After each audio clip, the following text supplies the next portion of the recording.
Sir मेरा सवाल माओ को लेकर है। उत्तर प्रदेश से है। वहां पर एक माँ अपने बेटी के होने वाले पति के साथ भाग गई। तो अब मतलब मैं समझ नहीं पा रहा हूँ क्या हो रहा है माओ को। अब माओ पर भी भरोसा नहीं किया जा सकता है। और जो बात यह है कि एक महिला अपने होने वाले दामाद के साथ ही भाग गई, बुरी बात तो है ही, पहली नज़र में तो यही कहेंगे। फिर मैं कह रहा हूँ कि समाज शास्त्र का विद्यार्थी ऊपर ऊपर तैरना पसंद नहीं करता, वो तो चाहते कि अंदर जाके झांक के देखे। जो सास सास सुनते ही लगता है कि उसकी उम्र 50-60 साल रही होगी। उस महिला की उम्र 36-37 साल ही थी। और आज के ज़माने में 36-37 साल में लड़कियां शादी करती हैं जनरली। ऐसी उम्र नहीं थी जो लगता है कि अपनी बेटी के पर बेटी की उम्र कितनी थी, 20-22 साल थी। वो माँ बनी होगी बहुत कम उम्र में, 12-13 में शादी हो गई होगी, 15 में माँ बन गई होगी। तो बेटी 20-22 साल की है, माँ 35-37 साल की, इतना ही मामला है। आपने कभी सोचा कि बहुओं को अपने जेठ के सामने, ससुर के सामने पर्दा क्यों करना पड़ता है? ये परंपरा कब बनी होगी? जब ससुर और बहू में अंतर 15 साल का ही होता था। लड़का है 20 साल का, उसका बाप 35 साल का है, पत्नी 19 साल की है।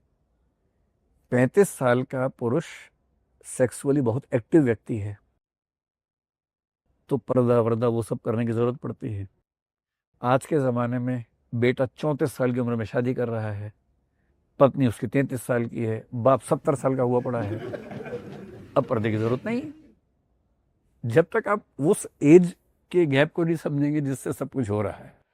अब इस मामले में जो उस महिला के बयान से समझ में आया कि शादी हुई, माँ बनी, घर में वो रिश्ते थे नहीं, प्रेम था नहीं, सद्भाव था नहीं, झगड़े थे, अकेलापन बहुत ज़्यादा था। जब कोई बहुत अकेला होता है, बहुत घुटन में होता है, चाहे पुरुष हो चाहे महिला हो, सबसे सॉफ्ट टारगेट वही होते हैं। जो बहुत अकेला है, किसी भी उम्र का हो या बहुत अकेली हो, कोई उससे प्रेम नहीं करता है, कोई उससे बात नहीं कर रहा है, मतलब काम निकलवा रहे सारे अपना अपना कि मम्मी खाना बना दो, मम्मी ये कर दो, मम्मी वो कर दो। प्रेम की बात कोई नहीं कर रहा उससे। और उसको लगातार फील हो रहा है कि मैं तो केवल एक वस्तु हूं।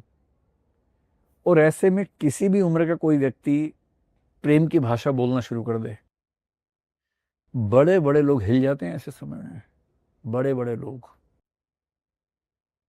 तो मेरे ख्याल से इसमें मामला लस्ट का नहीं रहा होगा, वासना का नहीं रहा होगा, वो तो बहुत सेकेंडरी बात रही होगी।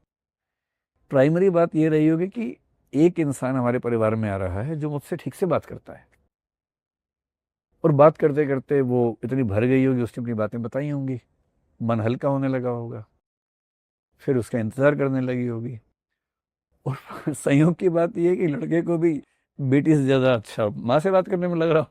ये कितनी इंटरेस्टिंग और अजीब सी बात है। एक तरफा तो ये कई बार होता होगा, कई लोगों को ऐसा फील होता होगा, पर इसमें आश्चर्य की बात है कि दोनों तरफ से हुआ, और इतने साहस के साथ हुआ कि भाग गए। बिना भागे ऐसा कई परिवारों में होता हुआ कि भाई कोई सास है, उसको दामाद से बात करना बड़ा अच्छा लगता है। बहू है, बहू की अपने पति से उतनी नहीं बन रही है, पर पिता समझदार है, पिता बहू को समझाता है, बाप की तरह समझाता है, और बहू को अपने ससुर से पिता के रूप में बात करना बहुत अच्छा लगता है। ये तो सामान्य बातें हैं, हो सकता है किसी भी घर में, लेकिन ये थोड़ा सा ज्यादा हुआ। तो मैं फिर कहूंगा जब तक सारे फैक्ट्स ना पता हो आरोप नहीं लगाना चाहिए।